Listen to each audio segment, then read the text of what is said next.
Oui. Hugues nous filme le truc. Alors évidemment, c'est le jour où je choisis de le faire à l'envers. Donc c'est pas grave. Oh, je suis devant. Ça, Il m'a grosse tête, ça va. il a bien fait. Alors, ne m'en voulez pas pour l'appellation les vieux, c'est pas péjoratif. Mais c'est comme ça que je vais parler de ceux qui sont en réalité nos aînés. Ici, alors, je sais que Georges, qui est infirmière libérale, travaille avec des gens âgés dans son job. Ton prénom Maïté. Maïté. Oui, je suis nutritionniste, donc je travaille dans les EHPAD. Ok. En intervenant sur les palmes, Voilà, dans les compositions de de la menu, personnalité. les Et cela. je fais des formations aussi pour les soignants Ouais. par rapport à la nutrition. Ok, d'accord. Corinne est nutritionniste aussi. Ah. Toi, tu sais pas ce que c'est qu'un vieillard, tu viens de le dire. Moi, je suis trop jeune pour être vieille. D'accord. ça m'empêche. Ok. Bientôt 60 ans. Et Yves, Et toi, Yves est généraliste, généraliste, donc il fréquente pas mal les vieux. donc il fréquente pas mal les vieux. Est-ce que tu les fréquentes en institution, Un peu en EHPAD. un peu en EHPAD? Oui, oui, il y a un EHPAD où quand j'envoie les patients, je dis je vous suis les gars. Ok. Donc j'ai, voilà. Et alors effectivement, c'est un. Moi, ça me surprend beaucoup qu'il y ait peu de gens qui viennent assister aux trucs qui causent de vieillard, mais pas forcément que dans l'hypnose. Hein, mais, au congrès de Bordeaux, il y a eu 2 sessions de géronto. Et à Bordeaux, il y a des gens qui sont des tenants de l'hypnose en géronto. Le congrès de Bordeaux, il y avait à peu près 700 inscrits. Ouais. Donc ils avaient prévu, ils ont fait la première session dans une des grandes salles, on était 20. Ça vend pas, hein. C'est pas vendeur. Bah, c'est pas vendeur parce que c'est très très difficile. Le plus difficile, enfin c'est difficile techniquement et c'est difficile humainement. Alors techniquement, il faut savoir que dans les pays anglo-saxons, j'ai appris ça au travers de Geneviève Pernon, qui est de mémoire infirmière et qui a travaillé dans les pays anglo-saxons. Il y a des bouquins dans lesquels elle écrit, qu'elle a coordonné là récemment sur l'hypnose en géronto, qui expliquait que dans les pays anglo-saxons, pour travailler en gériatrie, on va prendre la crème de la crème. On va aller chercher des gens qui ont été brillantissimes dans diverses spécialités, etc. pour les médecins. Pareil pour les soignants. Et on a une exigence de compétences très élevée. À la rigueur, plus élevée qu'ailleurs. Parce que c'est un travail très très difficile. On est dans de la polypathologie, on est dans du handicap, on est dans des gens qui ont cumulé toute une histoire de vie, donc on est aussi dans de la complexité au sens psychologique des choses, ce qui paraît assez cohérent. Hein. Si j'ai vécu 10 ans, j'ai 10 ans de difficultés potentielles. Si j'en ai vécu 90, j'ai 9 fois plus. En France, on a un peu l'inverse, malheureusement. Bien souvent, la géronto, c'est un peu la voie de garage. Ça allait de moins en moins de nos jours, et tant mieux. Et pendant très longtemps, c'était de la voie de garage. Alors, je vais le commencer à l'envers. Vos expériences ou attentes, parce qu'on est censé quand même parler d'hypnose ici, et pas de gériatrie, de l'hypnose avec le filtre gériatrie. Est-ce que vous faites ou faites pas, vous avez été confronté à des difficultés, pas des difficultés? Alors, quasiment pas d'hypnose formelle, plutôt de la conversation hypnotique, de l'hypnose conversationnelle, du soutien, de la psychothérapie, des choses comme ça chez mes patients en EHPAD et chez tous mes patients. Ok. Georges, tu as des retours à nous faire, on a discuté hier. Donc hypnose conversationnelle et parfois hypnose formelle. Parce que quand justement on est dans des états. Alors hier j'ai fait l'atelier avec comment ça s'appelle, Pascal Chen. Pascal, oui, qui disait qu'il fallait laisser venir l'angoisse et puis leur dire que ça allait passer. Ben, des fois oui, des fois non. Ben, moi, jusque-là, je ne faisais pas comme elle. Et si vraiment je vois qu'on est en état c'est-à-dire de crise, pas spécialement de crise de panique, mais ils sont très très mal, ils ne dorment pas, enfin, etc. Donc là, je fais une séance indépendamment des infirmières. C'est pas une séance qui est payée. Je leur dis, je reviens cet après-midi et on va faire un petit voyage. Bienvenue, Jacques. On va faire un voyage, comment dire, voilà. Et tu les embarques. Je les embarque quelque part, absolument. Des souvenirs agréables peut-être pas, mais c'est la vie, on est là, on est juste pour détendre l'atmosphère. Il m'est arrivé d'avoir aussi monsieur, madame, le couple, parce que ma foi je suis jeune, et ben je mets tous les deux dans le fauteuil électrique, on allonge les fauteuils, on fait une séance à deux, voilà. Ok.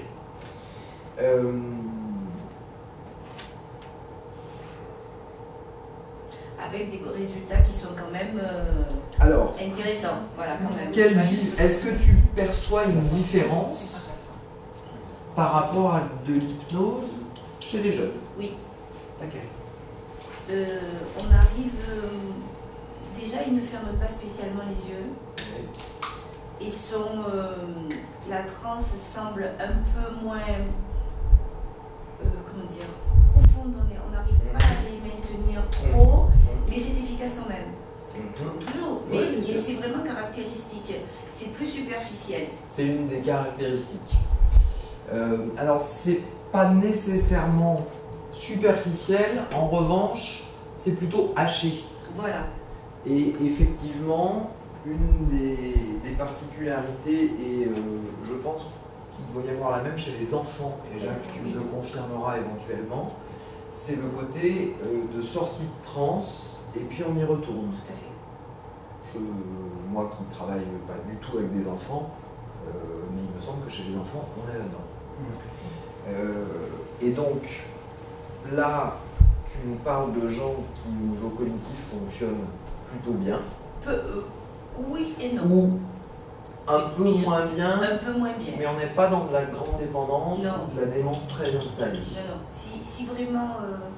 là, après, c'est une histoire de toucher. C'est plus... Exactement. Alors, c'est de la musique, c'est du Exactement. toucher. Ça n'a plus rien à voir avec les mots, c'est le toucher. Après, le toucher, musique. C'est complètement ça. Alors, on a en gros deux types de populations parmi ces vieux. On a ceux qui sont sans problème cognitif très léger, chez qui la transe standard, formelle, académique, tout ce que vous voulez, la séance d'hypnose, comme on la prend en général, les souvenirs, les loisirs, ce genre de trucs, va se faire à peu près comme chez le jeune, avec une réponse un peu différente, dans le sens de ce que tu disais, c'est-à-dire que c'est très souvent des sorties de transe, et puis on peut y retourner, et finalement ça nous fait de la transe fractionnée, ce qui est aussi bien, puisque ça approfondit la possibilité de mettre des suggestions sympas. C'est une des caractéristiques très importantes chez nos aînés. Après, il y a une deuxième population, et cette deuxième population, je vais vous la présenter. Et en théorie, vous avez déjà un peu une idée du oui ou pas oui. Est-ce que vous connaissez cet individu? Zut, je vais y arriver. Est-ce que vous connaissez tous cet individu? Celui-là, non, mais... Ok. Vous pouvez m'en dire quelque chose en voyant cette photo? C'est pourtant quelqu'un d'extrêmement célèbre. C'est une dame. C'est une dame. Comment? Du tout. C'est une dame. Quel âge a-t-elle? 90 ans, Elle a 51 ans. C'est le premier cas décrit par Alois Alzheimer. C'est Augusta D. Je je ne sais plus quel était le nom, mais son initial du nom était D. Et c'est le cas princeps d'Alzheimer sur la véritable maladie d'Alzheimer du sujet jeune. Et bon, il y a le rétroprojecteur, donc ça ne se voit peut-être pas de manière très évidente sur la photo projetée, mais on voit bien dans cette photo comme s'il n'y a plus de vie. Son regard est très fixe, vide,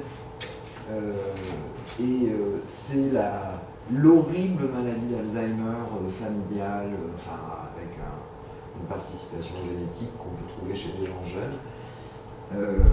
J'en ai rencontré une il y a 2 mois là, dans un EHPAD, une dame qui elle a 57 ans, moi j'en ai 50 ans, 57, ça fait 4 ans que la maladie évolue, elle a été bien diagnostiquée comme une vraie maladie d'Alzheimer, elle n'a plus de langage, elle est totalement apraxique, elle ne sait plus se servir d'un couvert à table pour manger. Et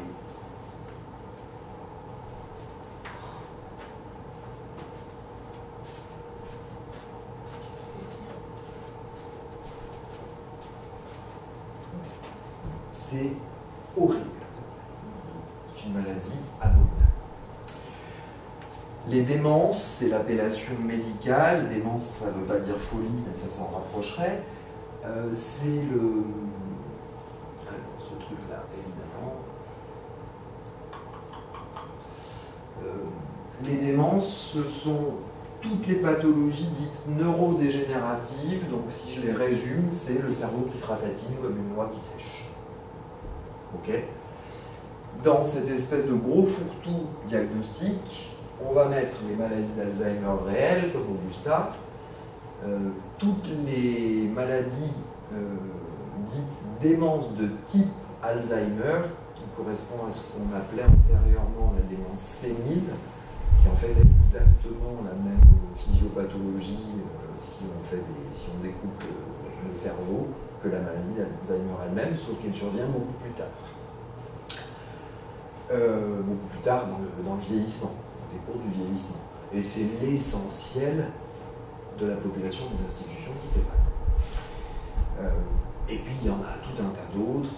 Je pense que les plus fréquentes en réalité sont ce qu'on appelle les démences mixtes, à savoir les démences liées à une détérioration vasculaire, plus vieillissement de la démence sénile, on va qualifier de démence type Alzheimer, et on sait que dans la pathologie de type Alzheimer, on a plein de phénomènes vasculaires, donc on est toujours plus ou moins dans un truc vasculaire, on est plus ou moins dans un truc mixte. Une des caractéristiques de ces pathologies-là, c'est qu'il y en a très peu qui sont réversibles. Il y a l'hydrocéphalie à pression normale qui n'est pas réversible, mais avec des fonctions lombaires évacuatrices du liquide en trop, on a une amélioration, sauf qu'au bout d'un temps, la pathologie continue pour arriver vers une démence typique. Il y en a une en particulier qui est réversible, c'est la démence alcoolique, parce qu'elle est carentielle en vitamine B. On recharge la vitamine B, elle ne touche pas les corps cellulaires des neurones, mais elle touche les axones, la gaine de myéline, qui ne se fabrique plus. Et on a d'authentiques tableaux de démence par carence en vitamine B. Et lorsqu'on recharge en vitamine B, on revient à un fonctionnement cognitif normal. J'en ai vu une fois en consultation. Et c'était vraiment très flagrant, très altéré en période de carence, une fois rechargé, tout refonctionnait normalement. Et ça, c'est un bonheur à voir, parce que toutes les autres, c'est du dégénératif, et avec le temps, ça s'aggrave, et ça s'aggrave, et ça s'aggrave. L'image d'Épinal de l'Alzheimer, c'est on perd la mémoire. En réalité, on perd la mémoire, on perd la capacité de contextualiser les choses, on perd le langage, on perd le fait de pouvoir organiser, planifier, d'être cohérent, du coup de comprendre, et on perd tout ce qui fait de nous un être pensant cohérent. Et puis quand ça s'aggrave, le cerveau c'est un peu l'interface entre le monde réel et le corps, et quand le truc s'aggrave, outre la sensorialité qui va être atteinte, on a aussi l'atteinte de tout le reste du corps, donc on va mourir d'un arrêt de toutes les fonctions, y compris les fonctions motrices, les fonctions cardiaques. Le neurovégétatif, c'est aussi du neuro. Tout ça aussi, c'est ça. Donc c'est c'est vraiment des pathologies qui sont horribles. Et plus on vieillit, et plus elles apparaissent, et vous savez qu'on vieillit maintenant très tard. Je vois un jour, dans un EHPAD, la directrice, je papote avec elle, me dit « Excusez-moi doc, il faut que j'ai un rendez-vous », et je vois arriver au bout du couloir une dame, très bien mise, très belle allure, 85 ans, à vue de nez. Une heure après, la directrice me rattrape, « Venez ici, asseyez-vous, il faut que je vous dise un truc. Qu'est-ce qui vous arrive ? Vous avez vu la dame qui venait tout à l'heure? Oui, j'ai vu, bon, à 85, elle venait pour chercher une place, je sais pas, pour le conjoint, ou pour elle un peu plus tard, ou se renseigner. Elle dit non. Elle venait pour chercher une place pour sa mère. La dame avait 85 ans, elle cherchait une place pour placer sa mère, on avait 105. En expliquant que sa mère était déjà dans un EHPAD sur Paris, c'était sur Nice, hein, et que quand même à 85 ans, ça devenait difficile pour elle de faire des allers-retours en avion pour aller voir sa mère. Ça, on est dans ce monde-là. Il semble que l'espérance de vie rediminue un peu, enfin on est quand même dans des grands âges. Et puis vieillir, y compris sans pathologie, vieillir c'est aussi perdre un tas de choses, c'est vivre plus lentement, c'est perdre des capacités, c'est vivre des douleurs, sans avoir de pathologie particulière, simplement d'arthrose, etc., de moins d'entretien musculaire, et autres. Moi je le vois très bien maintenant, hein, comme le matin c'est compliqué de faire les premiers pas, j'ai mal au pied quand je me lève sur 3-4 pas. Ah, vous voyez, des choses comme ça, c'est des choses très simples. Et c'est une accumulation de tout un tas de petits handicaps, de tout un tas de petits trucs.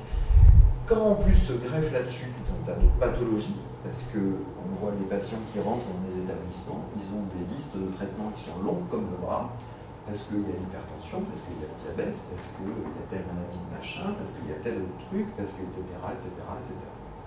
Donc vieillir, c'est aussi apprendre à vivre avec de la maladie en toile de fond, et qui est omniprésente dans tout un tas de trucs. Et donc des limitations, des handicaps. C'est vivre dans un monde qui est très nouveau et auquel on doit se réhabituer. Je vous disais qu'on avait commencé par la fin, donc je vais y revenir. Mais peut-être avant, je vais vous mettre un peu du cinéma. Ce sont des vieux films faits avec un petit téléphone minable il y a une quinzaine d'années dans un EHPAD. Je pense que tous les patients sont largement décédés depuis. Pour vous montrer un peu, ça, on est dans ce qu'on va appeler l'agitation psychomotrice ou la distractibilité, avec cette dame qui, dès qu'il y a quelque chose qui passe, va apporter son attention dessus, mais sans avoir un truc continu dans sa capacité de fixer son attention. Elle était tout à fait adorable d'ailleurs.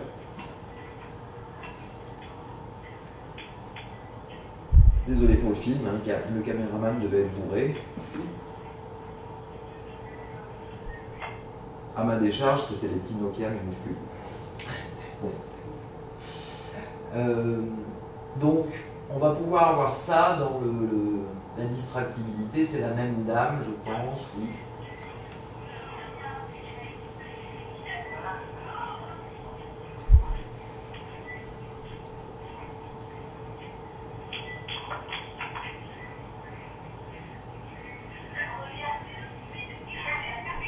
Et vers l'un et vers l'autre.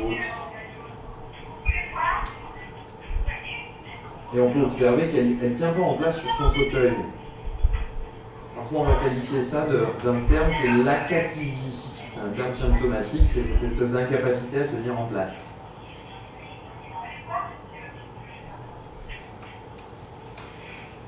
Vous avez compris l'idée. Je vais vous montrer autre chose. Qu'est-ce que c'est que l'apathie? L'apathie, c'est le fait de ne plus prendre d'initiative et de ne plus faire spontanément les choses. En réalité, c'est l'incapacité à mettre en place une action dirigée vers un but. Tu allais dire, Jacques? Oui, juste je remarquais dans le petit film avant, dans l'interaction entre les deux, comment la synchronisation ce matin. Oui, oui, au bout de l'épaule là. Oui, c'était tout à fait.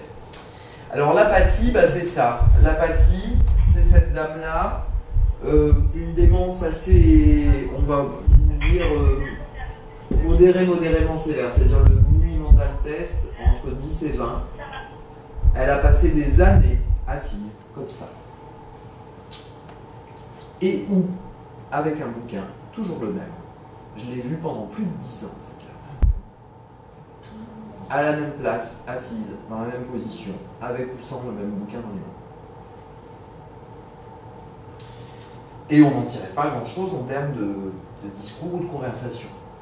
La dépression, bah, c'était le monsieur qu'on voyait sur le film avant. Ça, c'est le vrai visage de la dépression. Prostré. Il n'est pas là. Il est perdu dans son truc. Vous aurez la même chose chez le jeune. Hein. Pourquoi je vous parle de dépression? Parce que dans les différents stades d'évaluation et autres, grosso modo, je vous le donne très à la bouche, hein, c'est du bloquet, mais 90% des gens qui rentrent dans un EHPAD sont déprimés.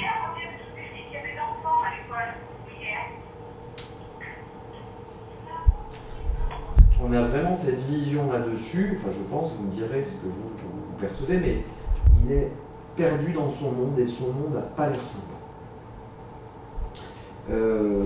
Alors la dépression, c'est un truc, il faut savoir qu'elle a deux mécanismes. Elle a le mécanisme, je perds mes capacités, je suis handicapé, et bah oui, ça me fait un peu plonger, forcément.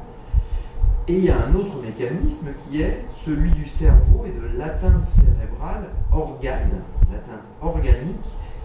Cette atteinte engendre un état dépressif indépendamment d'un truc réactionnel à l'environnement ou à de la situation.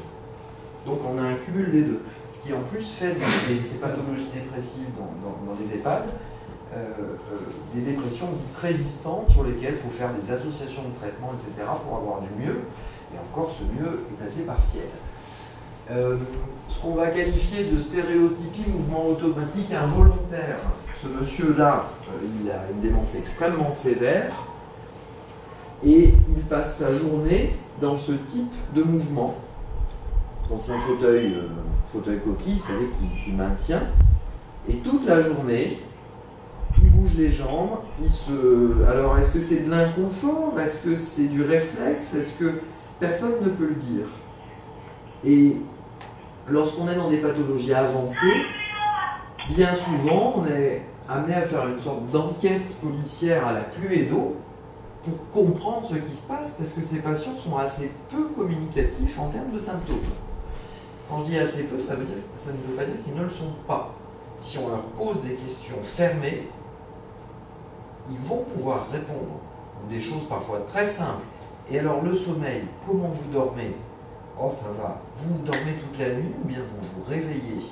Ah je me réveille. Et combien de fois par nuit? Mais si on n'interroge pas, ils ne vont pas le dire spontanément. Là on est vraiment dans de la clinique tout court, on n'est pas vraiment dans de l'hypnose, mais histoire de savoir de quoi on parle. Un problème dans certains de ces symptômes sont les patients qu'on va qualifier de crieurs, c'est ceux qui poussent des cris. Alors on interroge toujours, est-ce que c'est de la douleur, est-ce que c'est, etc. C'est bien souvent le fait de patients déjà très altérés au niveau cognitif, et en réalité ce sont des cris très spontanés. Alors là je vais vous montrer la version fun, ce sont des rires.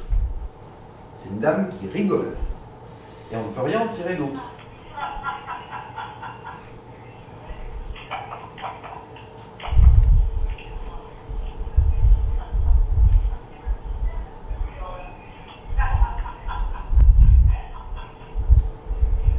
C'est la seule communication qu'on a avec elle lorsqu'on se présente en face d'elle. C'est la version sympa, parce que la version habituelle, c'est Ah! Ah! Et vous pouvez être en train de discuter avec la personne, de lui parler. Ah! Donc, on n'arrive pas à en comprendre la motivation, c'est peut-être même simplement un truc réflexe neurologique. Ouais, c'est un fantôme, syndrome Moriarty. Même pas, je pense qu'on est encore très au-delà de ce machin-là. C'est même pas de la désinhibition, ça sort, et c'est à peu près ininterprétable. Alors, il y a des fois, on se dit, bah, c'est peut-être une demande de présence. Et tu te rends compte que tu vas vers la personne, que tu es avec elle, et avec elle dans tout ce qui va être non-verbal, hein, le toucher, etc. Ça ne change rien. C'est très... Alors c'est d'autant plus perturbant que là-dessus, il n'y a rien qui fait quoi que ce soit. En général, on dit docteur, faites quelque chose. Ben, non, il n'y a aucun médoc qui empêche ce genre de choses. Et évidemment, ça va poser des problèmes autour. Alors, plutôt que de commencer par le début, je vous ai dit que j'allais commencer par la fin. Donc, je vais vous parler de quelques cas cliniques dans des EHPAD. Quand même revenir un peu sur ce que je vous disais. Donc, je vais, moi, dans mon esprit, mais je pense que tout le monde le fait un peu de cette manière-là, faire une distinction entre les gens très altérés au niveau cognitif et ceux qui ne le sont pas ou très peu. Alors effectivement, dans le cadre de l'hypnose, pas ou très peu, eh ben, c'est exactement comme avec tous les autres. Avec cette petite nuance qu'il y a ces sorties de transe que tu évoquais, Georges, avec aussi d'autres, on va y revenir sur les diapos. Une autre nuance, c'est que si on veut faire appel à du souvenir, à des choses agréables, ben, il y a des périodes de mémoire qui sont beaucoup plus fixées, qui vont être, de manière un peu traditionnelle, l'année qui précède le moment où l'on est avec le sujet. Alors effectivement, si la petite fille qui vit habituellement à Cuba et qui est venue passer quelques temps, est venue rendre visite il y a 15 jours, ben, il y a 15 jours, il y a des chances pour que ce soit bien intégré, parce que c'est aussi une mémoire qui fait appel à l'affect, et la mémoire qui fait appel à l'affect est bien plus solide que toutes les autres. C'est la mémoire qu'on appelle épisodique, qui est pondérée par un truc affectif. Et celle-là, elle est assez robuste, et on peut arriver à ce que les gens, situation vécue, hein, la dame qui vient voir sa tante, qui est la seule famille restante, me dit, parfois elle me prend pour quelqu'un d'autre. Sa mère, sa sœur, etc. Mais elle la reconnaît en qualité de quelqu'un d'important de son entourage, avec qui il y a un lien affectif solide, même si elle ne peut plus mettre l'étiquette de son identité réelle. J'ai il y a un monsieur comme ça, que en tout cas je connais personnellement en plus, qui est en EHPAD, malgré d'Alzheimer évolué, sa femme va le voir. Elle le voit régulièrement. Malheureusement, elle a eu un problème, elle a dû se faire opérer d'un cancer de l'estomac, donc chez sa fille dans le sud, alors que lui dans le Moselle. Elle ne l'a pas vu pendant 6 mois. Okay. Et elle revient, et elle lui dit, tu me reconnais? Elle dit, ouais, t'es la femme gentille. Alors, je peux vous raconter une très très belle histoire. Je m'installe il y a bientôt 20 ans, et je reçois un couple qui sont des très bons amis des grands-parents d'une de mes copines. Et la dame, en fait, m'amène son mari, qui a une démence déjà très évoluée, et qui m'explique qu'il peut être au milieu du salon et uriner sur le tapis, et que ça devient très compliqué. À l'époque, je regarde un peu tous les traitements, tous les machins, tout ça, tout est en place, il n'y a rien de mieux qu'on puisse faire. Et je dis à cette dame, écoutez, là, je crois que vous ne pouvez plus, vous, à la maison. Il faut absolument le mettre dans une institution parce qu'elle était en train de s'épuiser. Et à cette époque-là, je trouvais une place en institution, ça varie suivant les périodes, mais à cette époque-là, il y avait des délais d'attente de plusieurs mois. Fait du hasard, elle m'appelle une semaine après, elle me dit on vient de me proposer une place dans telle institution, qu'est-ce que je fais? Je lui dis écoutez, sautez dessus, parce que vous risquez de ne pas en trouver avant 3-4 mois. Et donc elle envoie son mari dans le truc, et puis elle va le voir tous les jours, et puis, comme c'est très très lourd, c'est plus de 60 années de mariage, elle vient me voir pour elle, dans un travail de soutien et d'accompagnement de l'aidant. Et puis elle m'explique qu'elle est très désemparée parce que il lui dit « Oh, viens voir, il faut que je te montre la photo de celle avec qui je vais me marier. » Affreux. Et là, il sort une photo d'elle, jeune. Difficile pour la dame. Et elle me raconte leur histoire. En fait, cet homme-là était à l'armée, je ne sais plus où, en Algérie, je crois. Et son pote de chambrée avait une fiancée. Et puis, en permission de week-end, le copain de chambrée va passer le week-end dans la famille de la fiancée. Et puis, en rentrant, quelque temps après, lui montre les photos du week-end. Et dans ce week-end, il y avait toute la famille de la fiancée et sa sœur en particulier. Et le monsieur voit la photo et dit « Oh, cette femme, qu'est-ce qu'elle est belle! Oh, c'est elle que je veux épouser. » Et effectivement, il a rencontré la sœur, il l'a épousée. C'était le couple qui était venu me voir initialement. Et donc, moi je lui dis ben, « C'est merveilleux, il vous demande en mariage une deuxième fois. » Et ça a permis d'apaiser un peu ce truc abject qu'elle vivait. Et c'est là qu'on sent l'histoire de la mémoire, comme tu le disais, la femme gentille. Il se souvenait très bien que cette femme-là était merveilleuse et qu'elle allait devenir son épouse. Sauf que celle qu'il avait en face, il pouvait lui donner toute cette confiance et ce poids affectif sans être capable de resituer en 2000, je ne sais pas combien, ou 1990, je ne sais pas combien, que c'était son épouse. Donc cette mémoire affective, elle dure.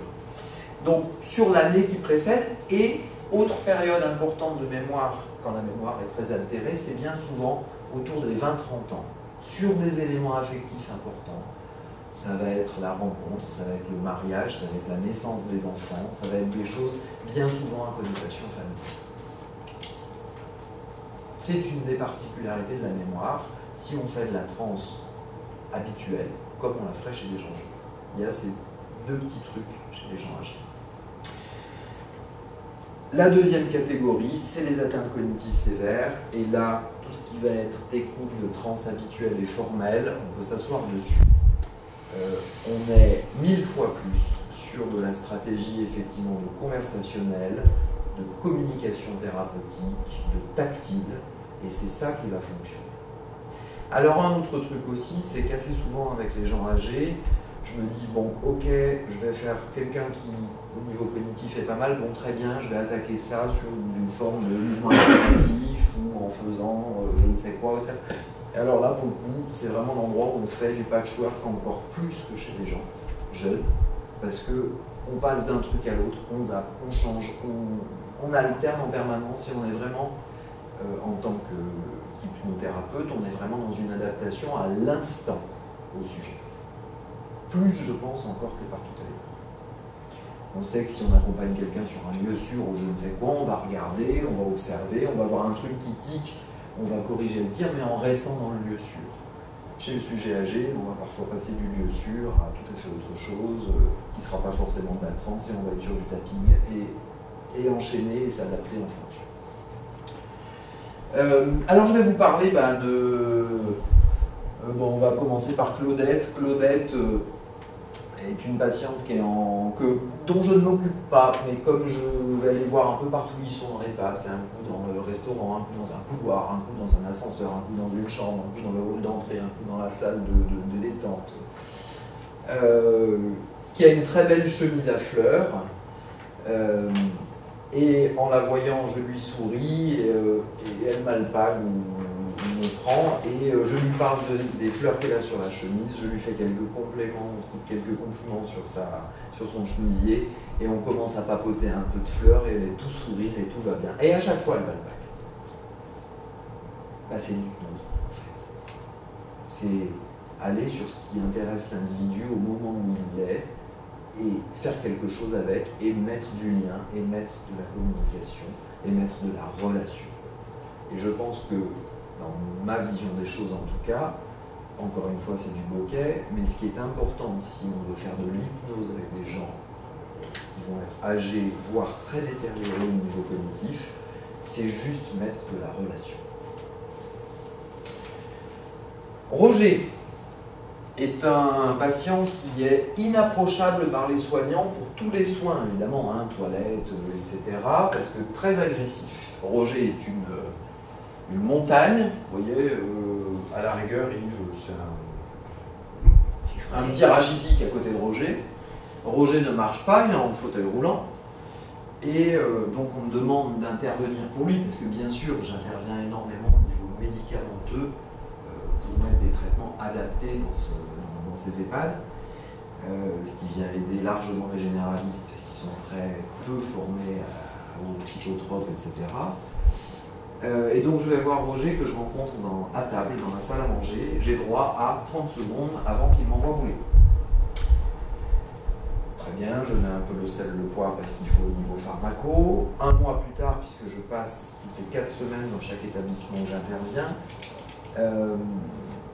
je retourne voir Roger. Là, je crois que j'ai eu droit à 17 secondes ou quelque chose comme ça d'entretien. Sauf que, qu'est-ce que je fais avec Roger? Je fais ce qu'on va faire systématiquement au mieux avec les résidents très altérés, c'est que je vais beaucoup travailler sur ma posture et ma communication. Donc, quand je vais voir Roger, je vais me présenter. Roger, bonjour. Je vais me présenter avant, je vais capter son regard, lui sourire, aller vers lui en tendant la main, bonjour, me mettre plus bas que lui en termes de regard. Parce que si je suis là, qu'est-ce que ça fait? C'est un peu supérieur, un peu machin. En revanche, si je me baisse au même niveau, on a déjà plus... T'es OK? Et si je suis un peu plus bas, c'est Roger qui reprend mes rênes. Et puis je lui garde la main au maximum. Avec Roger, ça n'a pas été faisable très très longtemps, mais je lui garde la main parce que là, je signifie que je suis en contact avec lui. Accessoirement, on peut faire aussi une petite catalepsie ou ce genre de choses. Ça ne mange pas de pain et ça fait toujours du bien. Puis bien souvent, je vais toucher le bras et continuer en tactile, en caresse, tout en parlant, tout en restant dans le regard. Et bien souvent, oh, qu'est-ce que je suis content de vous voir, ça me fait plaisir. C'est pas du fake, ça me fait authentiquement plaisir. J'aime faire mon job et ce que je vais pouvoir apporter. Et puis, au passage, qu'est-ce que vous avez bonne mine? Ça aussi, ça fait du bien de s'entendre dire qu'on a bonne mine, etc. J'assouplis mes genoux, les années passant, ça va être plus compliqué, mais pour l'instant, je peux encore de le faire. la marge, je te garantis. Et donc ça, c'est vraiment, on est là dans de la communication thérapeutique. Ben, c'est de l'hypnose, mais c'est parfois la seule qu'on puisse faire sur des terrains très très altérés. Donc je vois 2 fois Roger. Et puis le mois suivant, donc on est à 1 mois, 2 mois de la mise en place du traitement, parce que, autre chose très importante, les symptômes qu'on qualifie de psychocomportementaux de ces pathologies démentielles sont en fait des manifestations d'un état émotionnel. Je vous ai dit plus de 90% de dépression dans les EHPAD. Le continuum, parce qu'il s'agit d'un continuum entre anxiété et dépression, est à peu près tout le temps présent pour 1000 raisons. Et ces choses-là, on sait les traiter avec des traitements qui viennent, entre guillemets, compenser la perte de substance cérébrale, pour essayer de rééquilibrer un peu. Donc bien souvent, lorsqu'on met en place un traitement chez quelqu'un d'âgé, il faut aussi toute une stratégie pharmacologique. Mais il faut savoir prendre son temps et on obtient des résultats et une stabilisation des choses rarement avant 3, 4, 5, 6 mois. Il faut savoir être patient. Donc, 2 mois plus tard, après le début du truc, on a eu 2 rencontres, Roger et moi, qui ont duré moins de 30 secondes à chaque fois. J'arrive dans la même salle à manger qui est immense, ça doit faire 50 mètres de long. Roger est au fond dans l'angle. Je suis avec ma cadre de santé avec qui je bosse depuis des années. Roger se lève, traverse toute la salle à manger, vient vers moi. Docteur, me tend la main. Regardez, je marche, c'est grâce à vous. Mais c'est super, merci docteur. Et repart s'installer.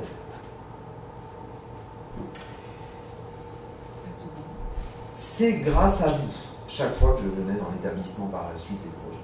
Docteur, comment ça va? Moi, ça va bien. Il a continué à marcher? Évidemment, je n'ai rien fait sur sa marche. Évidemment, je n'ai rien fait du concret du quotidien. Je ne suis pas les soignants, je ne suis pas les kinés, je ne suis pas les infirmiers, je ne suis pas tous ces gens qui l'entourent depuis plus de 2 mois. et qui s'en occupe et qui le stimule et qui amène à tous ces progrès. En revanche, Roger, qui est très altéré au niveau cognitif, on va dire MMS, ça parle à tout le monde, mettez. À vue de nez, Roger est à 15, 14 dans ses os. Roger a été capable de mettre sur ma tête une fonction soignante qui plus est une fonction docteur, psychiatre, il ne faut pas déconner quand même, et m'a attribué à moi sa progression et ses avancées. Alors bien sûr, ok, j'ai apaisé ce qui était dans le registre des symptômes émotionnels de la dépression, de l'anxiété, etc.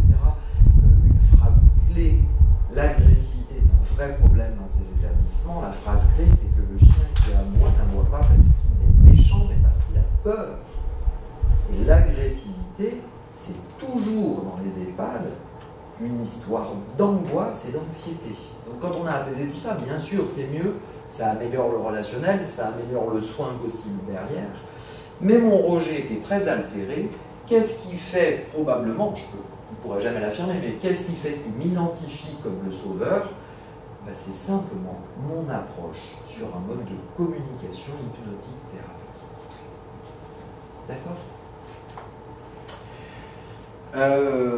Liliane est une patiente qui a une démence sévérissime, on n'entend quasiment plus de langage.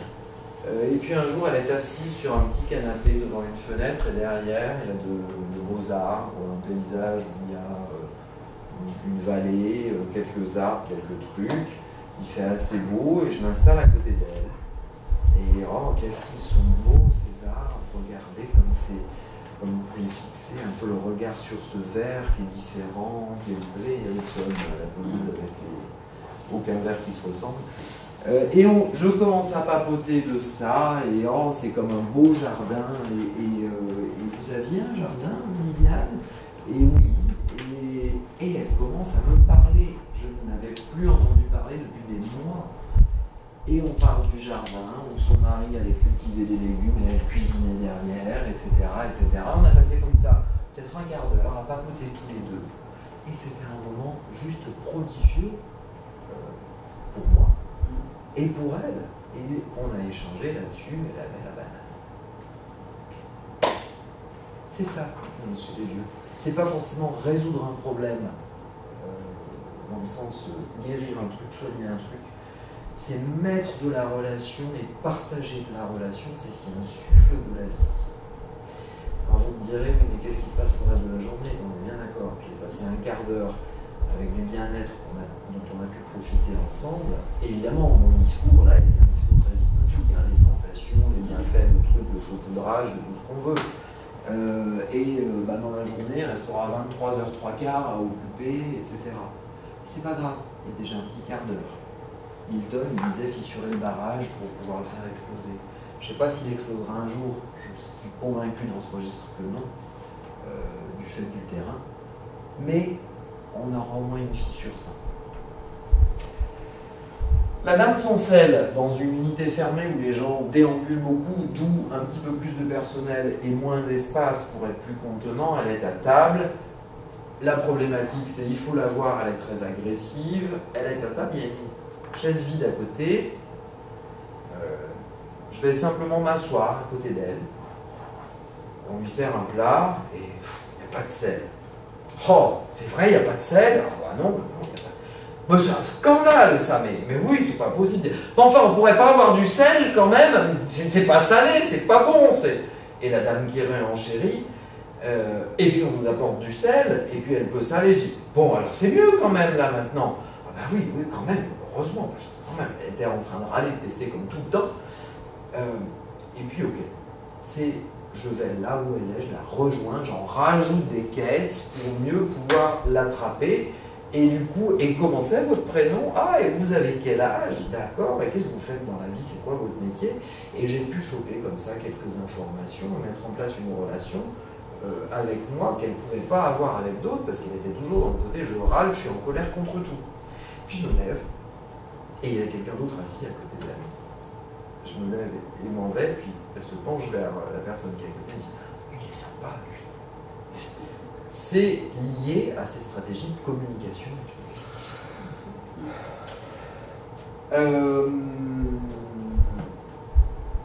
Je ne vous parlerai pas de Pierrette, parce que sinon je vais encore déborder sur le temps et on va me dire que je suis en retard et que ça ne va pas. Aristogiton, bon niveau cognitif, assez jeune, 68, 69, 10, par là, assez jeune pour un EHPAD.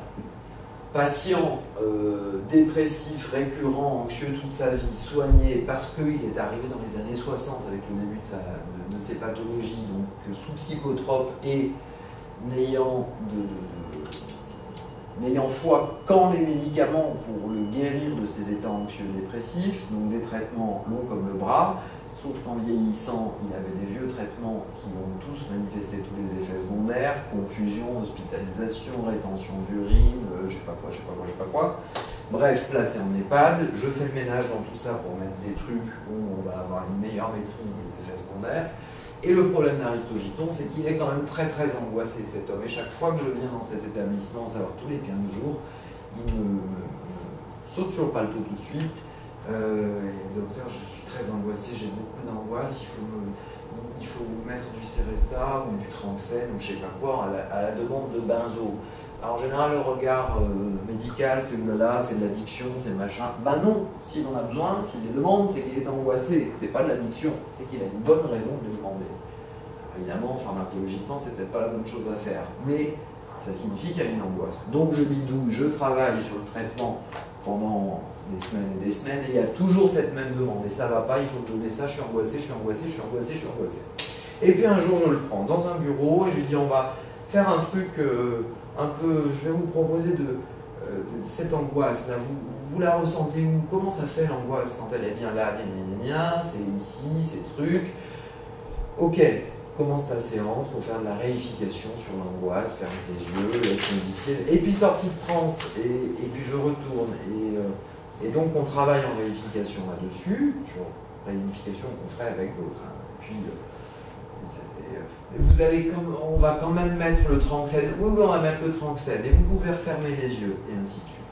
Depuis ce jour-là, plus aucune demande concernant l'angoisse. Alors est-ce que c'est mes traitements qui ont enfin agi avec le truc, ou est-ce que c'est la séance qu'on a faite? Évidemment, on ne va jamais affirmer quoi que ce soit. Néanmoins, depuis ce jour-là, quand ils me croisent, et ils ne viennent plus me chercher, c'est quand ils me croisent dans l'établissement d'Ivance, c'est ça va très bien, docteur, le traitement, ça va très bien.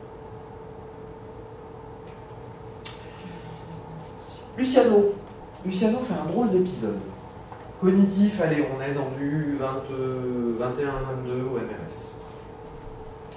Luciano a perdu sa femme dans la résidence, qui avait une démence assez avancée, ça fait des années qu'il est là. Il aime bien papoter avec moi. Et là, il lui arrive un truc bizarre, il entend un soir la radio avec des chansons de la libération, de la Deuxième Guerre. Il n'arrive pas à dormir, donc il va voir d'où vient le bruit de la radio ou de la télé. Il fait le tour des chambres de l'étage, pensant qu'il y a quelqu'un qui a mis le truc trop fort, jusqu'à se faire virer par un autre bonhomme, avec pertes et fracas de sa chambre. Et en fait, il se rend compte qu'il n'y a aucune radio, il n'y a aucune télé, et qu'il entend ces chansons. C'est une hallucination auditive, sans autre élément que ça, juste cette hallucination auditive. Peut-être aurait voulu un bouquin qui s'appelle L'homme qui prenait sa femme pour un chapeau, d'un neurologue de mémoire, c'est Oliver Sacks, qui décrit un cas très similaire d'une femme qui entend des chansons de son enfance sur un mode juste cette hallucination auditive et rien d'autre.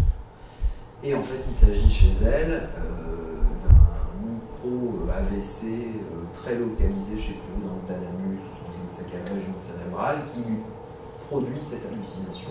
Et je pense que l'idée la pathologie de Luciano, c'était ça. Et donc, on s'installe dehors, sur la terrasse, et je lui propose d'être attentif à tous les bruits qui sont autour, et puis il y a quelques arbres, des oiseaux, des trucs, la route avec les voitures qui passent à côté, etc. Et je l'amène à focaliser son attention sur toutes ces choses, en lui faisant fermer les yeux, en étendant de la stratégie d'apaiser la respiration aussi, et de vraiment écouter le chant des oiseaux, de vraiment écouter les différentes voitures qui passent, etc. On a quelques suggestions de bien-être, sans même lui dire de baisser le son des chansons de la Libération. Et puis un retour, puis ça dure pas longtemps, parce que souvent aussi on a du mal à faire des trans qui durent avec ces patients, c'est assez bref souvent. Ça dure pas très longtemps, et une fois que le truc est fini, oui, il l'a moins entendu, d'ailleurs il l'entend beaucoup moins fort là. Il y a même eu un moment où il l'a pas entendu du tout. Je lui propose simplement de refaire cet exercice de se focaliser sur tous les sons autour et de changer la focalisation de l'attention. Et ça a bien aidé Luciano, puis 3 semaines après, parce que l'AVC, ça cicatrise, etc., l'hallucination a pu disparaître, et puis il continue de vivre sa petite vie. C'est selon l'inspiration et ce qui se passe et ce qui arrive à ce moment-là. Bernadette est très très angoissée chaque fois qu'arrive le soir en particulier et que sa fille est venue la voir, notamment, elle ne peut s'empêcher de se dire qu'il est arrivé quelque chose à sa fille. En fait, Bernadette a un trouble anxieux généralisé depuis toujours, qui n'a jamais été traité. L'altération cognitive ramène cette anxiété dite vespérale liée à la fatigue et au fait qu'on est moins étanche. Et tous les soirs, c'est l'angoisse et elle appelle 15 fois de suite sa fille pour être sûre qu'elle soit bien rentrée, qu'elle n'a pas eu un accident, que ceci, que cela, que etc. etc. Et on va travailler ça, et puis le petit Jérôme, il se dit, ok, on va aller peut-être sur travailler la sensation d'angoisse ou je ne sais quoi, et puis on doit passer à autre chose, et puis encore autre chose, et puis à un moment donné, on va le faire en mouvement alternatif oculaire, et puis pouf, pouf, pouf, pouf, pouf, et puis ok, ça apaise, ça dure, 10 minutes, l'intégralité de ce qu'on fait, mais à chaque fois, je me réadapte parce que c'est pas ce que je voulais et puis qu'elle ne va pas forcément suivre et faire autre chose, mais j'observe quand même un certain apaisement. Et puis donc, quand elle me revoit, ah oui, vous êtes le docteur des yeux. Mais on n'a plus l'angoisse de il est arrivé quelque chose à ma fille de son côté. Henri, lui, n'a pas d'atteinte cognitive. En revanche, Henri a fait un AVC, est hémiplégique. Et comme il y a des escaliers, etc., chez lui, il a dû être placé en EHPAD et sa femme vient le voir tous les jours. Parce que le handicap fait que le retour à domicile était impossible. Et puis les mois passent et au bout de 5, 6, 7 mois, Henri n'est plus en fauteuil. Henri remarche avec le travail qu'il fait en kiné, fait un grand aller-retour dans un couloir. Et arrive au stade où il peut marcher avec le kiné d'un côté et la canne tripote de l'autre. Sauf que ce truc se bloque. Et pendant 3, 4, 5, 6 mois, il ne peut aller au-delà. Et donc si le kiné n'est pas là pour le tenir, pas possible de marcher. Donc fauteuil. Henri est installé dans le salon de l'établissement. Puis je vais le voir, le saluer, prendre de ses nouvelles, toujours, je vais en position, etc. Et comment ça se passe, donc il m'explique, et puis moi j'ai entendu, mais là, un truc qui bloque, il aurait les capacités, mais ça bloque. Vous savez, quand même, ils sont bien, les kinés qui viennent dans l'établissement, ils sont bien, mais c'est quand même pas, ils sont pas foudres de guerre, vous savez. Moi, je trouve que parfois, ils satisfont de... Vous savez, moi, je serais vous, j'insisterais pour qu'il vous lâche le bras, parce que si vous ne lui dites pas, il ne le fera jamais. Lui vient, il passe la carte vitale, il est payé, vous savez, c'est comme ça. Et moi, je serais vous la prochaine fois, là, je vous demanderais de vous lâcher le bras pour que les gens puissent avancer solidement et de manière tranquille et une grande force et on se poudre en qualité de la marche, en confort, etc. On ne se poudre pas, on enfarine. On enfarine, oui, c'est exactement le terme. J'aime beaucoup ça. Etc. Tout en disant, oui, non, parce que les kinés, vous savez, ils sont nuls, ces kinés, ils sont gentils, je sais bien, mais vraiment, ils pourraient faire plus. Alors, j'ai rien contre les kinés, on s'entend très bien entendu. Et un mois plus tard, Henri marche son kiné. Le kiné reste à côté, mais il ne tient plus le bras et il a dépassé ce machin. C'est mon hypnose conversationnelle du jour, c'est autre chose, c'est simplement que on a discuté ensemble et qu'il s'est senti en confiance, c'est que le kiné a fait quelque chose de différent. Je ne le saurai jamais. Toujours est-il que Henri a récupéré sa capacité de se balader sans être dans son fauteuil. Arlette, on va passer.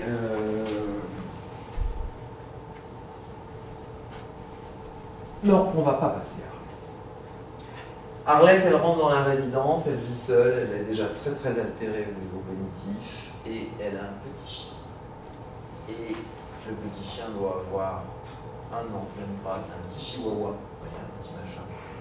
Mais le petit chien pissait partout dans son appart, ne pouvait pas le sortir, etc. etc. Le petit chien est rentré avec elle dans l'établissement et c'est la seule famille, il n'y a à peu près personne autour. Et elle est dans une dépression, et une tristesse et des pleurs, tout ça permanent, sauf quand le petit chien vient.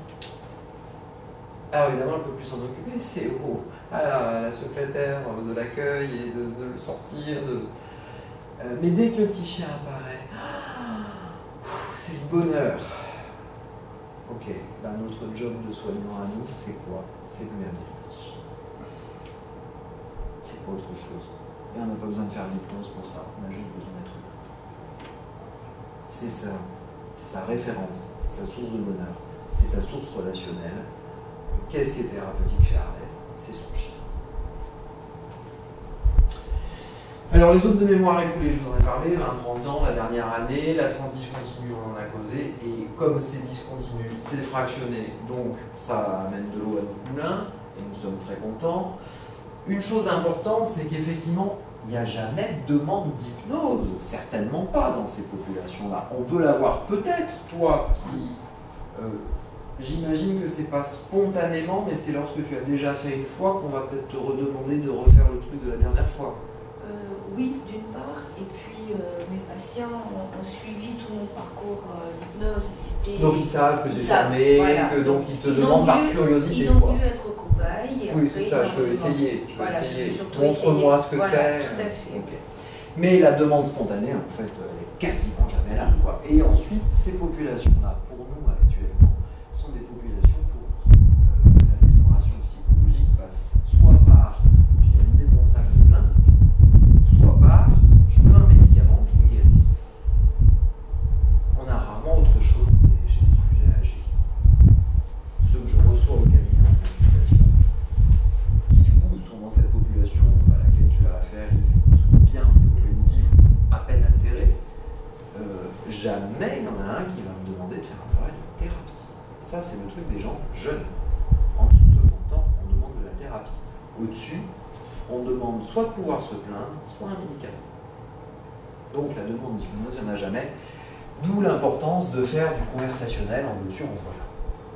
Alors pour des gens qui travailleraient dans le soin physique, chose qui est le soin douloureux, ben, ça va être intéressant de faire un accompagnement hypnotique si j'ai un pansement douloureux à faire, par exemple, de préférence avec 2 soignants, l'un qui va faire l'accompagnement hypnotique qui est presque de la distraction pendant que l'autre va réaliser le soin.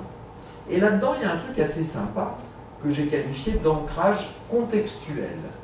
Si mon petit monsieur qui est alité dans sa chambre, en face de lui, a une grande photo de je ne sais quoi, ou une fenêtre qui donne sur un bel arbre, ou tout autre élément de l'environnement de la chambre, intégrer la fenêtre et son arbre, ou intégrer la belle photo de la famille, ou du mariage, ou de je sais pas quoi, ou des enfants, ou même d'un paysage, ou du bateau, ou je sais pas quoi, l'intégrer dans la transe, de sorte qu'à chaque fois que les yeux passent sur cet arbre, alors toutes les bonnes sensations de confort s'installent. Et ben, c'est pas un ancrage volontaire, mais chaque fois que les yeux du monsieur vont passer devant l'arbre, alors les sensations de bien-être s'installent. Donc pour les soins d'après, je vais le réutiliser, et puis toute la journée, il y aura 1000 occasions pour que les yeux passent devant l'arbre. Donc pourquoi se priver de faire du bien? D'accord? Donc ce sont des ancrages, mais pas volontaires. Des ancrages involontaires, en quelque sorte. Patchwork de technique, je vous l'ai dit, on utilise tout. On parle du verbal, du non-verbal, du paraverbal, il y a tout un tas de définitions de ces choses. La mienne est un peu... c'est encore un truc qui m'est propre, mais quand on dit paraverbal, on fait surtout allusion à tout ce qui entoure le contenu vraiment verbal du discours. On fait allusion à l'intonation, la mélodie, le rythme, etc. etc. Bon, ok, moi j'ai envie de l'inclure dans le verbal et de dire que le paraverbal c'est autre chose. Que le paraverbal, en fait, c'est l'intention, c'est pas le bon terme, paraverbal, mais ce qui est important dans la communication, à mon sens, c'est l'intention de l'interlocuteur.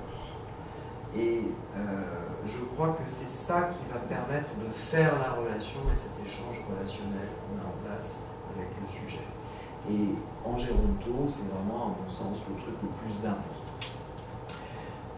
Lorsque je lis, notamment lorsque je rentre en institution, il y a 3 éléments très importants à avoir en tête. C'est que 1, les douleurs sont omniprésentes, d'intensité variable. C'est parfois une toute petite douleur lombaire parce que j'ai un peu d'arthrose, mais elle est là et elle travaille en sous-marin pour me plomber mes journées, voire mes nuits. Ou ça peut être des douleurs bien plus importantes, il y a tout truc aigu. Ensuite, il y a un autre truc qui s'est insinué dans mon existence, c'est la peur, c'est l'angoisse, c'est l'anxiété. La peur parce que, comme j'ai perdu mes capacités d'être autonome et d'agir sur mon environnement, je suis très dépendant de ce qui se passe dans l'environnement. Puis quand je suis dans un EHPAD, je suis très dépendant des soignants, de leur disponibilité, de leur compréhension. Est-ce qu'on va bien venir me chercher pour le repas parce que je suis en fauteuil? Est-ce qu'on ne va pas m'oublier? Et les peurs se multiplient comme des levures. Là, et je suis entouré de peur à tout un tas de choses. Douleur, peur, liée à ce qui consiste maintenant en mon existence, qui est ma fragilité. Et je pense que ce sont les 2 cibles très importantes. Et plus jamais je ne demande à quelqu'un dans un EHPAD s'il se sent bien, je lui demande toujours s'il se sent confortable. C'est des histoires de vocabulaire, hein, mais fondamentales, à mon sens. Et quand on est dans le confortable, c'est un peu, je dégage la peur et la douleur. Et donc, c'est vraiment du saupoudrage, c'est de la communication thérapeutique dans ce sens-là. À condition d'avoir l'intention derrière, qui est une intention de bienveillance et de ok. Et même si je sais que peut-être le collègue derrière va dire ça va, ça fait pas mal, c'est pas grave, j'aurais quand même fissuré du barrage, j'aurais quand même mis des choses en place. J'aime bien l'idée d'un soignant référent désigné. Vous savez que dans les institutions, bien souvent on dit Madame Martin, c'est Rebecca qui est l'AS référente. Très bien. Un truc qui peut-être ne se fait pas, c'est qu'on ne dit pas à Madame Martin que c'est Rebecca qui est sa référente. Et ça, à mon avis, ça vaudrait de l'or. Parce que du coup, ça créerait une relation beaucoup plus proche, beaucoup plus sécure et sécurisante pour Madame Martin, qui saura qu'il y a un truc qui ne va pas, parce qu'on a encore oublié de lui mettre, je ne sais pas quoi, pour déjeuner qu'elle avait demandé. Elle pourra en parler à Rebecca, Rebecca sera capable de l'entendre, de le transmettre, de corriger le tir derrière. Donc on a l'idée du soignant référent qui répertorie les choses concernant Madame Martin. Il faudrait que ça puisse être mis en place dans le sens. On n'y est pas encore. Les câlins, j'adore aller dans les EHPAD. Vous n'imaginez pas la quantité de câlins, de baisers, d'embrassades que je reçois. L'idée de la barrière entre le soignant, non, surtout pas. On fait de l'humain, on insuffle de la vie. Ces gens-là. Donc, on câline, on embrasse. Le Covid nous a tués. Je sais pas, mais moi. Oui, malheureusement. Parce que le Covid, au travers de la privation des câlins, on a tué beaucoup, bien plus que le virus. Donc effectivement, c'est une population où vous n'hésitez pas à être dans l'affectif, parce que c'est du vrai affectif, quand vous le ressentez, bien sûr. Si je fais des câlins mais que je ne peux pas le saquer, ça ne marchera pas, on est d'accord. Et puis en général, ils sont tellement démunis dans une fragilité telle, et ils vous communiquent ce besoin et cette confiance qu'ils vous témoignent que vous en avez toujours envie lorsqu'ils vous proposent. Sans personne ne les touche. Très souvent, j'ai bonjour, et je m'approche, je prends la main, et en même temps, j'ai. Je vais l'embrasser. C'est important. D'autant plus que comme on met cette communication de relations sécures en place, et parfois, parce que ma mémoire elle flanche, je suis identifié comme quelqu'un d'autre. Et donc j'avais une patiente formidable. Quand j'allais la voir, elle dit « Oh, vous êtes là! Oh, c'est super! Oh, vous vous souvenez, on a fait les 400 coups, vous vous souvenez quand on avait 20 ans? » Bien sûr, je m'en souviens. Et vous vous souvenez, on avait bien rigolé à ce moment-là. Et c'était la même qui identifiait sa nièce comme quelqu'un d'autre, mais qui ne savait plus que c'était sa nièce. Et donc j'avais expliqué à sa nièce que moi, j'étais le copain de quand on faisait les 400 coups à l'âge de 20 ans. Tout accepter comme vrai. Si mon patient délire, et le délire dans la démence n'est pas un délire qui produit de l'hallucination, qui me dit que c'est un délire par défaut de prise en compte de tous les éléments du contexte, parce que je n'ai plus cette capacité de les comprendre, mais j'ai des bribes, des pointillés, et j'essaie de les rassembler pour faire une ligne. Du coup, c'est pas la réalité, ça s'appelle du délire. S'il est délirant, je rentre dans son délire pour aller le chercher dans son délire, quitte à l'amener derrière à un endroit qui sera plus confortable où moi je veux l'amener. C'est la dame avec le sel. À qui il manque du sel. Si je ne vais pas dans son sens à hurler que c'est un scandale, jamais je ne peux l'accrocher en termes de relation. On se plaint, oui, je suis angoissé, c'est toujours du cinéma. Non, c'est jamais du cinéma. S'il est angoissé, c'est qu'il est angoissé, s'il le dit, c'est qu'il le ressent et c'est qu'il a un besoin. Donc mon job à moi, c'est de pouvoir mettre en place une réponse à ce besoin, dans la limite de mes possibilités, mais mettre en place de la réponse et tenir compte de la réponse. Le patient a toujours la raison, quel qu'il soit. Bon, le vocabulaire positif, affirmatif, le discours hypnotique, tout ça, on en a parlé largement, les compléments, comment vous faites pour avoir une mine aussi radieuse? Waouh! Non seulement on me dit que je suis radieux, mais qu'en plus je le fais tout seul et j'y parviens, moi qui n'arrive plus à marcher, à rien faire tout seul. Le saupoudrage, vous l'avez compris, la répétition, alors oui, bien sûr, dans le cadre du discours hypnotique, mais des choses très bêtes.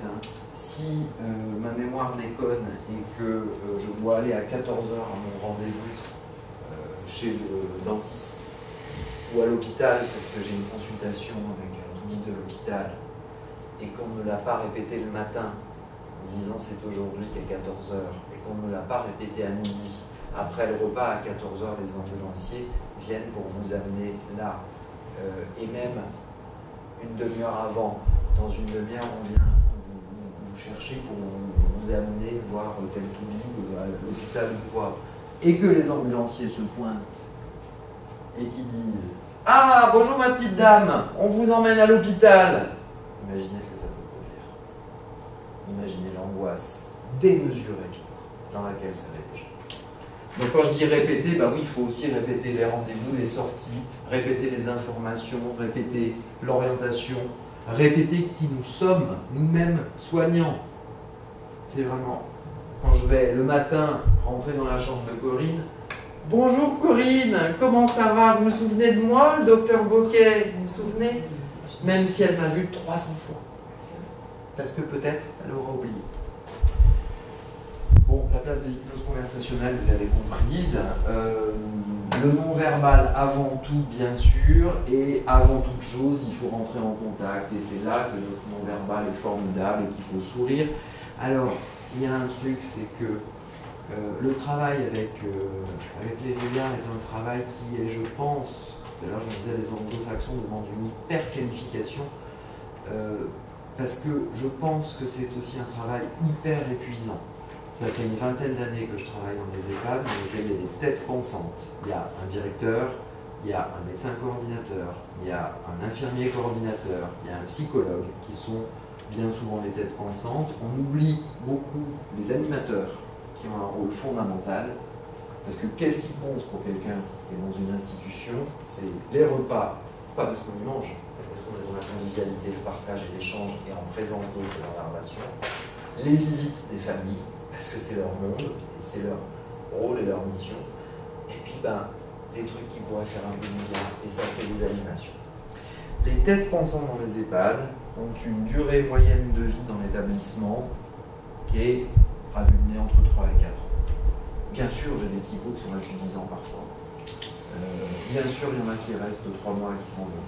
Mais en moyenne, c'est 3-4 ans. Pourquoi 3-4 ans? Parce qu'au bout de 3-4 ans, on est lessivé, on n'en peut plus. C'est extrêmement bon. Moi qui suis extrêmement bon public, racontez-moi une blague 3 fois dans la journée, je l'aurais oublié, je rigolerai 3 fois. Je suis en particulier extrêmement impressionnable. Et les films d'horreur sont des trucs qui me terrorisent. Et parmi ceux-là, la crème de la crème, c'est les histoires de zombies. Ne regardez jamais un film où il y a des zombies à côté de moi. Je vais vous faire chier pendant tout le film. Je vais parler tout le film pour tenter de me rassurer, parce que ça me file une trouille monstrueuse. Et donc pendant tout le film, je veux dire, non, il ne va pas faire ça, mais non, il ne va pas sortir là alors qu'il est tout seul, c'est pas possible, parce que... Et je vais être comme ça tout le temps. Donc, un peu inquiet de tout ça, je me suis dit, mais finalement, c'est quoi les zombies? D'où ça vient dans la culture, dans le machin? Donc j'ai regardé un peu, j'ai cherché un peu, bon, ok, le voodoo, machin, le truc, le bon. Et puis je me disais, mais c'est marrant, ces dernières années, vous l'avez peut-être remarqué, depuis Michael Jackson dans les années 80, il y a eu une espèce de floraison de films, de séries, de trucs sur les zombies. Il y en a partout, ces zombies. Il y a même des mecs qui font des marches zombies. Le jour où je croise ça, je meurs sur place. Mais bon, c'est de mon côté impressionnant. Et puis un jour, je me trouve dans un EHPAD, l'infirmerie est au sous-sol, il y a une grande salle à côté où il y a des patients déambulants notamment.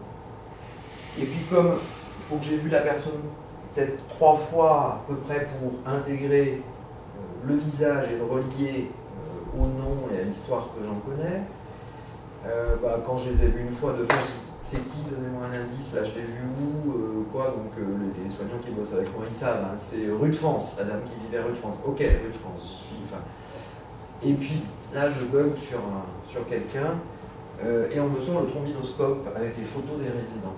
Et les photos étaient prises avec un appareil minable qui mettait en relief et en contraste et les reliefs du visage et les contrastes du visage. Et je me trouve avec une galerie des horreurs de photos, façon zombie, pendant qu'en même temps, la porte de la dite infirmerie est ouverte, et rentre Marguerite, je crois qu'elle s'appelait.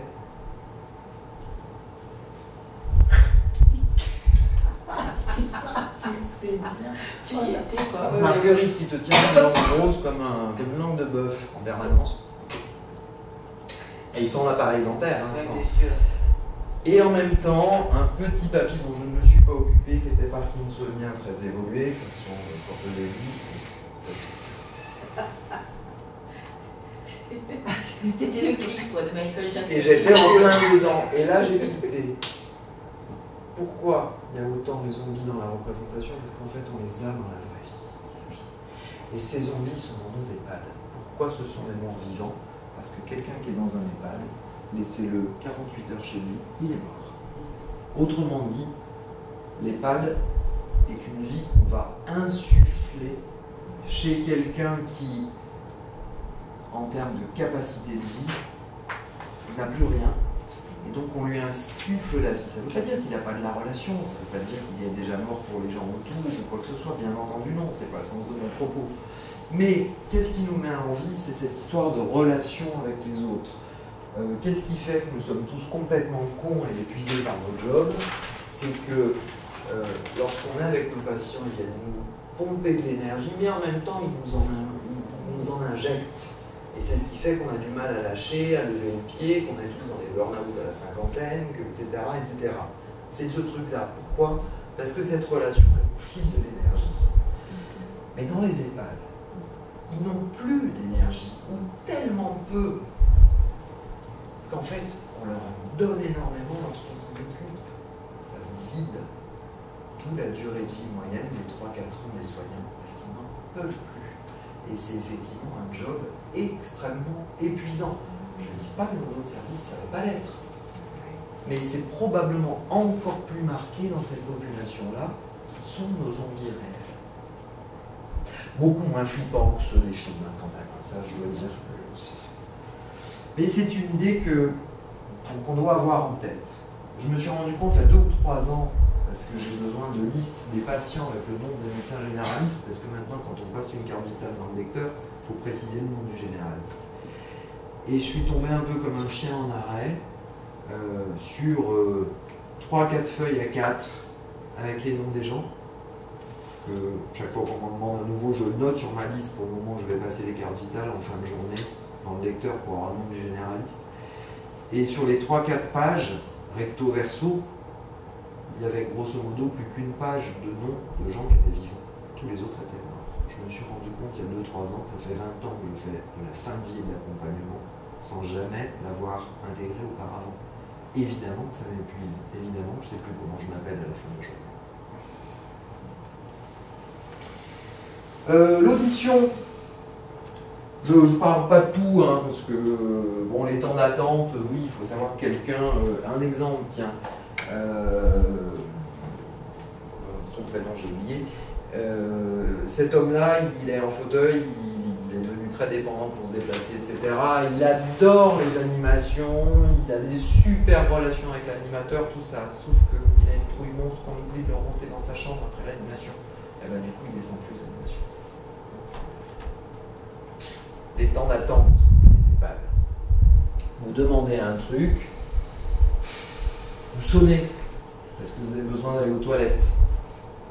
Il y a de fortes chances pour que le soignant n'arrive pas avant un quart d'heure. Pas par mauvaise volonté. Hein. L'audition. Ah, c'est compliqué l'audition. Alors en hypnose, j'ai pas de solution miracle. Il faut pas, il faut vérifier les appareils, il faut vérifier qu'ils soient chargés, il faut vérifier qu'elle est pile, il faut vérifier qu'ils ne soient pas perdus dans le linge, il faut pas, etc. Et puis après, effectivement, on va parler avec un volume suffisamment important et un ton suffisamment grave. C'est ce qui passe le mieux dans les déficits auditifs, plutôt que l'aigu. Donc, donner un ton plus bas à sa voix et au plus proche de l'oreille. Au pire, à l'oreille directement. Parce que bien sûr les éléments élémentaires qui cochent les cases et qui satisfont les ARS, c'est qu'il y a le gîte, il y a le couvert, il y a l'hygiène, il y a tout ça. Mais en fait les éléments principaux, on aurait tendance à dire secondaires, c'est ceux qui font la vie. Ceux-là c'est juste la survie. Là c'est la vie et c'est le relationnel. Et nous sommes des êtres en relation. Et c'est ça qui nous fait vivre. Pas autre chose. Quelqu'un m'a demandé hier si aujourd'hui j'allais causer de transgénérationnel. Un truc qui m'est totalement étranger, mais en y pensant ce matin sous la douche, je disais, mais en fait, pourquoi transgénérationnel? Parce que nous sommes une histoire de vie en lien avec nos racines d'avant, les racines de nos racines et autres, mais tout ça, c'est simplement de la relation et ce qui a été transmis. Et quand on parle de transgénérationnel, bien souvent, on fait appel au non-dit d'une génération à l'autre qui se répercute. C'est-à-dire que ça a été communiqué dans des relations, même dans le non-dit. Et nous sommes des êtres de ce type-là. Donc la seule chose importante dans cette population-là, c'est vraiment la relation, et c'est ce qui permet d'être en vie. Dans cette vie, qu'est-ce qui reste très très important, puisque je suis un mort-vivant, ce qui reste important, c'est ma famille, c'est mon conjoint, c'est mes descendants. C'est ça qui fait tout, puisque socialement, je n'ai plus aucune place. Le vieux ne sert plus à rien, juste à fabriquer de l'emploi pour s'en occuper. Mais il est devenu passif socialement. Il n'a plus un caractère actif socialement. Et il y a vraiment ce regard. Et les gens vous le disent. Qu'est-ce que vous voulez que je fasse de plus? Maintenant, il faut que je meure. J'attends la mort. J'ai plus rien à faire. Je ne peux plus rien faire et je n'ai plus rien à faire. Ils le vivent de cette manière quand ils peuvent le dire. Ça avait l'air de te faire tiquer, Georges? Ah, pas du tout, mais sauf que tu peux pas leur dire ça, quoi. Non, bien sûr, mais nous on le sait. On le sait, mais... Et justement, notre job, c'est de leur remettre cette Tout place à fait, d'actif tout à et fait. cette fonction notamment familiale. Et puis, le rôle du couple, on parle de nos échanges pour amener de la vie et de la relation. Imaginez la quantité de vie d'un couple qui a vécu 65 ans ensemble. Imaginez la perte de vie lorsqu'il y en a un qui décède. Et donc la grand-mère rentre dans les pattes parce que bien souvent c'est la femme et le mari décède avant. Et elle rentre dans les pattes parce que le mari est décédé. Donc pendant un mois et demi, la pauvre, comme ça doit être difficile de plus voir son mari. Sauf qu'au bout de 3 mois, on l'a oublié. Au bout de 3 mois, on n'en parle plus de ça. Et on ne comprend pas pourquoi elle est angoissée, on ne comprend pas pourquoi elle pleure. Et le deuil de 65 ans de vie commune, n'ayez certainement pas l'idée que ça puisse se faire comme un deuil standard. Ça ne se fait jamais. On vit jusqu'à son dernier souffle dans le deuil. Même les couples qui... Même ceux-là, parce que si pendant 65 ans ils ont été comme ça, il manque un truc énorme de la relation. Bon, ok, tout ça on en a causé. Je l'ai déjà dit, ça n'a pas grande importance. Les cibles, donc la douleur, la peur, et viser toujours au bien-être malgré tout. Quelle heure est-il? J'ai 2 minutes pour finir. Alors les 2 minutes, juste vous montre, c'est ça, un cerveau altéré du vieillissement sénile, du vieillissement Alzheimer, du vieillissement de la démence. C'est-à-dire qu'il n'y a plus beaucoup de matière cérébrale. D'où l'apparition des troubles anxio-dépressifs et autres. Tout ça, on l'a déjà dit, vieillir, je vous l'ai dit, c'est un monde nouveau et très différent dans lequel la place de l'identité familiale est fondamentale. Et surtout en n'oubliant pas dans ces pathologies que c'est très bien l'hypnose, mais médecine avant tout. Médecine avant toute chose. Parce que quand l'angoisse réapparaît, que ça redéconne et que ça s'agite à nouveau alors que c'était bien, on va d'abord vérifier la présence de l'infection urinaire avant de dire « Ouh là là, il faut rajouter des psychotropes » ou « Il faut voir avec le psy » ou « Il faut que la psychologue intervienne » ou quoi. Et puis, puisque c'est la première diapo du diapo, je vais finir par vous faire de la lecture. Je suis désolé, mais vous savez qu'après vous aurez un café qui va vous réconforter. Alors je vais vous lire un petit texte. Je m'appelle Fernanda, j'ai 91 ans. J'ai été mariée, vécu avec mon mari toute ma vie. J'ai pas d'enfants, quelques neveux en Italie, déjà vieux. Je suis arrivée il y a 10 ans dans la maison avec mon mari qui était malade. Il est mort depuis. Je partage ma chambre avec d'autres dames qui se succèdent au fur et à mesure après leur décès. Je me vois vieillir. Mon mari me manque. Nous avons vécu 65 ans ensemble. Le matin, je me réveille quand les infirmières viennent changer la couche de ma voisine de chambre, à 5 heures. J'ai du mal à me rendormir après. On nous porte le petit déjeuner, tous les jours le même. Mon bol de café trop clair, 2 biscottes, un petit morceau de beurre et une petite portion de confiture bon marché. Elle me manque, les confitures que je faisais avec les fruits du jardin. Le matin, je fais ma toilette, il ne fait pas très chaud dans la salle de bain. C'est souvent moi qui suis la première à l'occuper. La petite Déborah, elle vient m'aider un peu, j'arrive plus à me baisser pour me frotter les jambes. Et la douche, c'est seulement le jeudi que je peux la prendre. J'utilise la crème de la maison pour hydrater, mais j'ai pas mes produits de beauté préférés. J'ai personne pour me les ramener. Ma peau du coup reste sèche, moi qui avais une si belle peau de pêche avant. Après, je choisis dans mon tout petit placard mes vêtements, mais on en a volé. Et certains sont encore tachés en revenant de la lingerie. Certains de mes bijoux aussi ont disparu. La bague que j'aimais tant, celle de ma mère. J'en ai bien gagné une au loto, elle est colorée en plastique. C'est pas pareil, je la porte quand même. Là où jadis, je mettais celle en or de ma maman, avec une petite fleur de saphir. Le reste de la matinée, je suis souvent assise dans le couloir, près de la fenêtre, en attendant d'aller à la salle de kiné. Le temps est long à passer avant la séance. Et il y a cette femme qui crie au fond du couloir. Elle est pénible, tous les jours, on l'entend crier. Près de la fenêtre, au moins, j'en suis plus éloigné que dans ma chambre. La kiné, elle est gentille. Elle me masse un peu les épaules. Elle plaisante un peu en s'occupant des autres gens de la salle pendant que je fais du vélo. Qu'est-ce que j'ai mal dans le dos depuis que je suis ici. J'ai l'impression de peser une tonne. Quand mon nouvel amoureux est préparé, il vient me retrouver, nous allons au restaurant à la même table avec 3 autres personnes. Parfois, je me dis que je ne devrais pas passer autant de temps avec lui. Je suis une femme mariée, une veuve. Qu'est-ce qu'on dirait de moi dans le quartier si on savait que nous faisions une sieste ensemble après le déjeuner? Vous n'y voyez pas quelque chose d'inconvenant. De toute manière, j'ai passé l'âge de ces choses, même si lui, parfois, se permet des gestes déplacés. C'est si bon de se sentir serré dans les bras d'un homme. Mon mari me manque. Il ne me serrait plus dans ses bras, le pauvre, il ne pouvait plus marcher. Nous faisions lit à part. Au restaurant, je ne vois plus beaucoup Marguerite, elle a été mise à une autre table. Je l'aimais bien. La nouvelle dame ne dit rien, elle ne parle pas, elle nous regarde un peu de travers. Après la sieste, parfois il y a des anniversaires ou un chanteur est venu, ou l'auto. Ça occupe un peu les après-midi quand l'animatrice n'est pas en vacances. C'est souvent guinguette ou dessin ou quiz, pas terrible. Je préfère souvent regarder mon feuilleton de l'après-midi dans la chambre. Ils sont si jeunes. Moi je l'ai été il y a de cela de nombreuses années. Et c'est souvent que le poste est en panne. Et puis comme mes lunettes ont disparu, je ne peux pas lire Paris Match, juste les gros titres et les grandes photos. Le rendez-vous pour les lunettes, c'est dans 3 mois. Vers 16h, madame nous apporte un morceau de gâteau avec grenadine. Comme les enfants des voisins que je gardais quand ils étaient petits. Mais là, c'est elle qui me garde. La voisine ne mange pas de gâteau, elle est au lit tout le temps, elle ne parle pas. C'est lourd jusqu'au repas. Je regarde les photos au mur de notre mariage, de nos vacances à la plage. Il était beau, on riait tout le temps, de tout.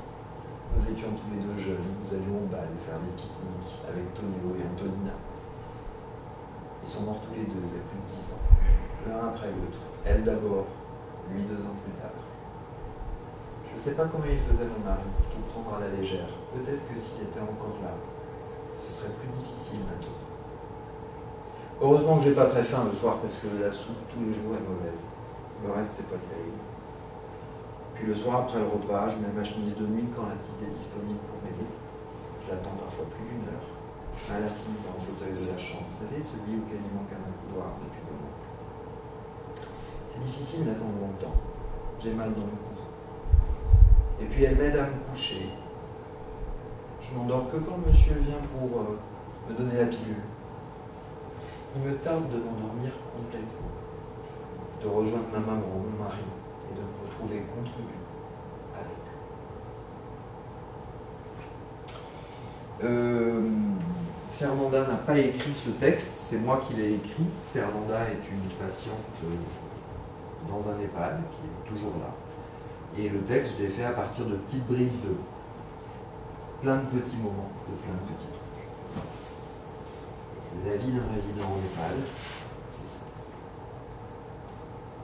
Donc après vous avoir plombé, si vous avez des questions encore, je pense pas, j'aurais pu vous le proposer comme une sorte d'exercice en allant chercher tous les deuils qu'il y a dans cette lecture que je vais vous faire. On a à foison. Et effectivement, cette vie qui est nouvelle dans un monde différent, il faut aussi que je fasse tous ces deuils, autant celui du mari que de la bague de ma maman, ou de mes produits de beauté que j'ai plus. Voilà, ils sont confrontés à ça. D'où l'utilité qu'on puisse nous réinsuffler du sourire, de la vie, de la relation, des choses comme ça chez ces patients. Ça vous convient? Très bien. Merci de votre attention. Et puis bon café, allez vous réchauffer un peu en relation avec tout le monde, surtout.